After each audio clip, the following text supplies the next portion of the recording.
Ladies and gentlemen, it just happened. Washington is in full meltdown mode tonight after President Donald J. Trump just did exactly what the media swore he would never do. He just pulled the trigger. Mass firings, thousands of federal employees gone in a single wave, entire agencies stripped down overnight, and the reaction from the left, oh, it's pure hysteria. Chuck Schumer, he is panicking, screaming about illegal firings and calling it disgusting, even accusing the president of waging war on democracy. But here's the truth that the mainstream media just won't touch. This isn't chaos. It's strategy. This is the Marxist Showdown exposed, finally laid bare for the world to see. Now, for 10 straight days, Schumer and his far-left allies have held America hostage. They refused every funding deal. They demanded bloated spending, their open borders and union bailouts. They're now paying the price, guys. Now, President Trump's response? Drain the swamp for real this time. So today I want to go ahead and break down the entire playbook, how President Trump just flipped the script, how Chuck Schumer's political stunt just backfired spectacularly, and this particular shutdown here today may go down in history as the moment that the swamp started to drown. Buckle up, folks, because what is happening right now in Washington, oh, this is nothing short of a revolution. Hit the like button, subscribe. Here we are. October 2025, and Washington has officially erupted. President Donald J. Trump just detonated the biggest administrative shakeup in modern American history. I'm talking a full-scale mass firing of federal workers. No furloughs, no delays, no empty threats. I'm talking real pink slips. Entire wings of agencies, education, EPA, Health and Human Services went silent overnight. And Chuck Schumer, he's losing it. Reporters describe him pacing outside the Senate chamber, shouting about revenge politics and assaults on democracy. His own staff tried to calm the guy down, but the cameras caught everything. This is a man watching his political leverage vanish in real time. The White House, meanwhile, calls it fiscal surgery. One senior aide said they wanted a shutdown. We're giving them efficiency. Trump's team argues it's not punishment, it's liberation.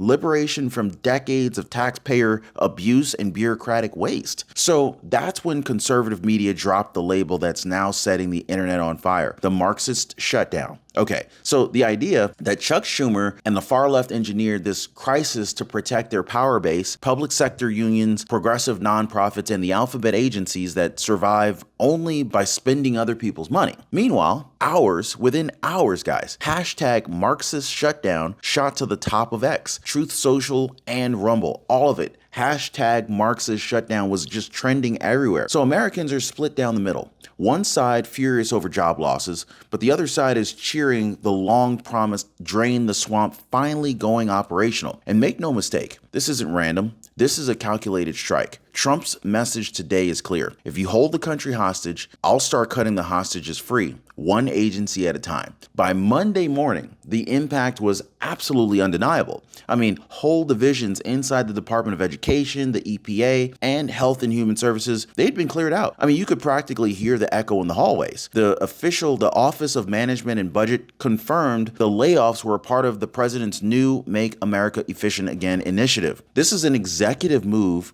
to shrink agencies that ballooned during the Biden years.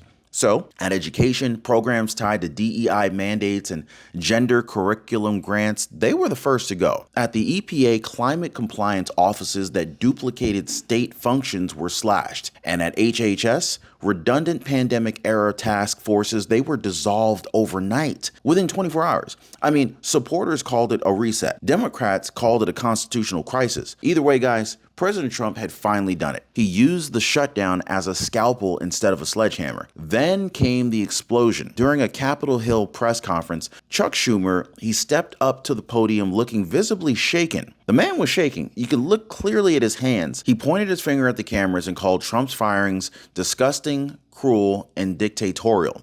Now, within minutes, the clips were everywhere, going viral. Twitter, Rumble, YouTube, X, you name it. The White House responded instantly. Press Secretary Dana Howard firing back, "What's disgusting is decades of waste and corruption that these people built." That counterpunch right there changed the tone of the entire debate. Now, for the next 48 hours, every news outlet, Fox, CNN, Newsmax, even BBC, they ran wall-to-wall coverage of the feud. Headlines were reading, "Schumer unhinged. White House fires back. Showdown enters new phase." I love it, right? So what began as this budget fight, it had turned into a battle for the moral high ground. And so far, Trump's side is winning it. Now, freedom in retirement means more than hobbies or travel. It means freedom from worry. But the wrong Medicare plan keeps you chained to stress and bills. So this is why I partner with Chapter, folks. They give people the confidence to enjoy retirement without fearing what their Medicare plan will or will not cover. You know what I mean? Now, one of our viewers, she said, for the first time, I felt like my Medicare plan wasn't limiting me. It was protecting me. I love it. So let me ask you, are you ready for freedom? Or are you stuck while most people are moving forward? Now, most people, they're already dialing that phone number right there at the bottom of your screen right there, guys, or they're visiting askchapter.org/Ron. That phone number again is 909-563-8279. Now, here's where things get absolutely historic. For years, Trump promised to drain the swamp, but no one thought that he was going to do it like this. 200,000 bureaucrats left government during his first term. But these latest firings, they hit the nerve center. The political class never believed that he would actually dismantle their strongholds inside the agencies. But by day 10 of this shutdown, the unthinkable became reality. The Department of Education, once untouchable, is now operating with less than half of its pre-Biden staff. The EPA's regional offices, long accused of political activism, are merging into a single compliance branch. Even career insiders are whispering, this is the first real downsizing of Washington in our lifetimes. Supporters call it cleansing, the moment the government finally starts working for taxpayers and not against them. But the backlash, it was immediate. Union bosses, lawyers, and even activist groups, they raced to California federal court, filing emergency lawsuits against the administration. The AFL-CIO, and even the American Federation of Government Employees led the charge, claiming the mass firings violated labor protections and due process. By Thursday, a judge in Northern California scheduled a hearing to determine whether or not President Trump's actions could continue. But the White House isn't backing down. In fact, legal counsel argued that these are not furloughs. These are permanent reductions in force, authorized under fiscal emergency powers tied to the shutdown. So it's not political, it's operational. And clearly, the left brought this on themselves. Now, President Trump's message was sharp. Congress won't balance the books. I'll go ahead and balance the payroll. The statement alone sent union leaders into full panic mode. Behind the headlines, a far deeper plan was unfolding. In fact, while Chuck Schumer raged on cable news, Russ Vought, Trump's director of the Office of Management and Budget, quietly confirmed what insiders suspected for a long time. This wasn't chaos, it was choreography. In fact, every agency had been required to submit a reduction in force plan weeks before the shutdown even began. In other words, the firings weren't spontaneous. They were the blueprint of Operation Phoenix: dismantle waste, restructure, and rebuild under loyalty of America First. Leaked memos from OMB painted the picture clearly. Each department was graded on redundancy, duplication, and political bias. The lowest performers, programs that had drifted from their legal mandates, they were zeroed out first. So when the shutdown hit, the switch flipped instantly. Trump's inner circle called it strategic precision, business turnaround, not a purge. So when the media tried to label it as austerity, the White House changed that language overnight. They called it accountability, a moral reset. President Trump just stepped up before reporters and he said, if you don't open the government, you don't get to keep wasting the people's money. Can I get an amen for that, right? That single line right there from President Trump became the quote of the week, clipped and shared millions of times across X, TikTok, and Truth Social. Posters and pollsters noticed something rather different, something unexpected. Independent voters liked it. They didn't see cruelty. They saw discipline. The same tone that once scared the establishment was now winning back suburban taxpayers that were tired of bloated budgets. Trump wasn't shrinking government for ideology's sake. He was demanding performance. It was the clearest message yet. Results or removal. You choose. So, as the firings rippled through D.C., the political blame game exploded on Capitol Hill. Republicans wasted zero time zeroing in on Chuck Schumer. In fact, Speaker Mike Johnson called it bluntly. This isn't a government shutdown. This is a Democrat lockdown. GOP senators accused Chuck Schumer of deliberately dragging negotiations in order to appease his far-left flank, especially Alexandria Ocasio-Cortez, and of course the Marxist progressives threatening to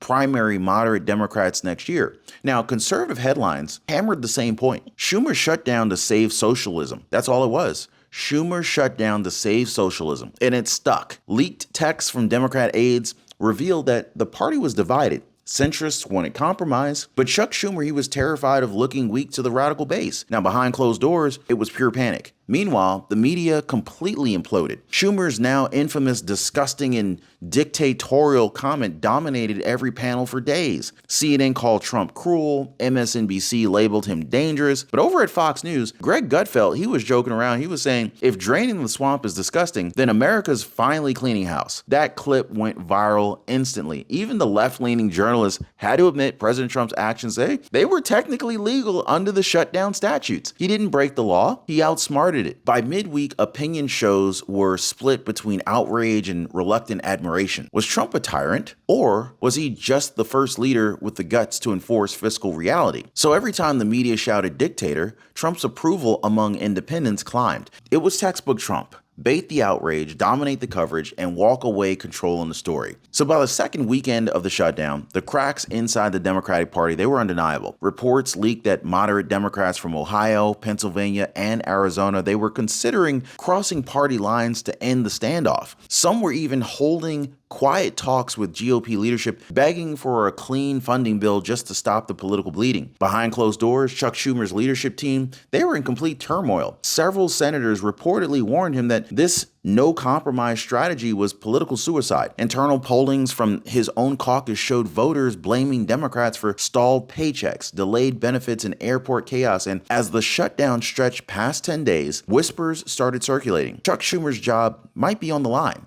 In fact, then came the emotional punch. A former Health and Human Services employee appeared on Fox, tearfully describing how she was expecting a furlough, not a pink slip. The segment went viral within hours, guys. On conservative media, that clip became a symbol of the very bloat that President Trump had promised to eliminate. Commenters flooded the feed with one line repeated over and over: "Welcome to the private sector." Now, this wasn't cruelty, this was accountability. The right framed her story as proof that government had become a little bit too comfortable failing taxpayers. The left called it heartless political theater, but either way, the clip crystallized the divide. One America demanding reform, the other demanding protection. And through it all, Trump remained unmoved, tweeting simply, "Government should serve the people, not itself." That post alone racked up nearly 20 million views overnight. So inside the West Wing, aides were calling it shock therapy. Trump's team knew exactly what they were doing. They're forcing structural reform through a moment of controlled crisis. So while Democrats are screaming about dictatorship, economists inside the administration, they described the plan as a strategic gamble. Yes, there would be turbulence, sure. But to President Trump, this was about more than budgets. It was about breaking the addiction to bloated bureaucracy. Trump himself put it bluntly during an impromptu Q&A. Sometimes you gotta break it to fix it. That line right there, it hit every major news outlet, and within hours, it was being quoted like a rally cry. His supporters compared it to Reagan's firing the air traffic controllers in the 80s. Bold, decisive, unapologetic leadership. Critics predicted the financial chaos, but it never came. Instead, Wall Street ticked upward and markets stabilized. So by the end of the week, both Fox and Rasmussen polls revealed something rather shocking. Trump's approval rating had jumped 5 points among working class voters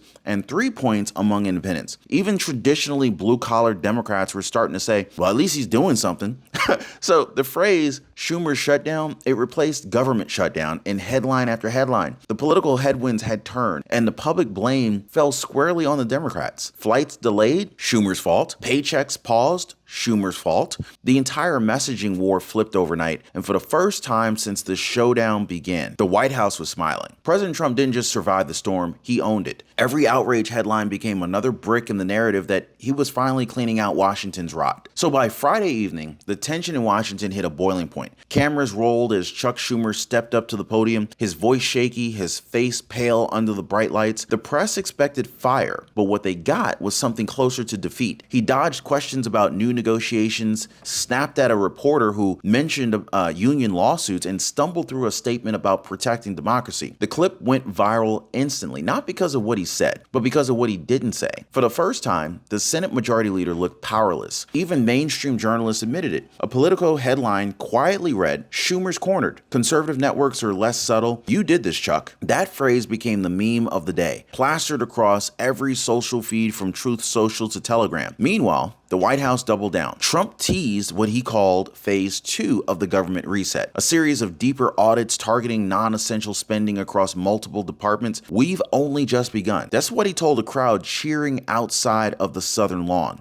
Well, folks, if they won't open government for the people, we'll open it without them. So the crowd erupted, guys. The swamp wasn't just draining, it was evaporating. So by midnight, Schumer's office went dark. Staffers slipped out without comment. Washington had seen many shutdowns before, but never one that turned into a movement. And for millions of Americans that were watching from home, one thing was clear. Donald J. Trump had just flipped the script. The hostage taker became the hero. The shutdown became the revolution. Hit the like button, subscribe, share this video with someone who needs to hear the truth. We'll see you guys next time. Hey, by the way, guys, if you're one of the real ones who really enjoy what we do here on the channel, you've got to check out the Inner Circle. This is where our true supporters get exclusive access to content that I just can't share here, completely commercial free.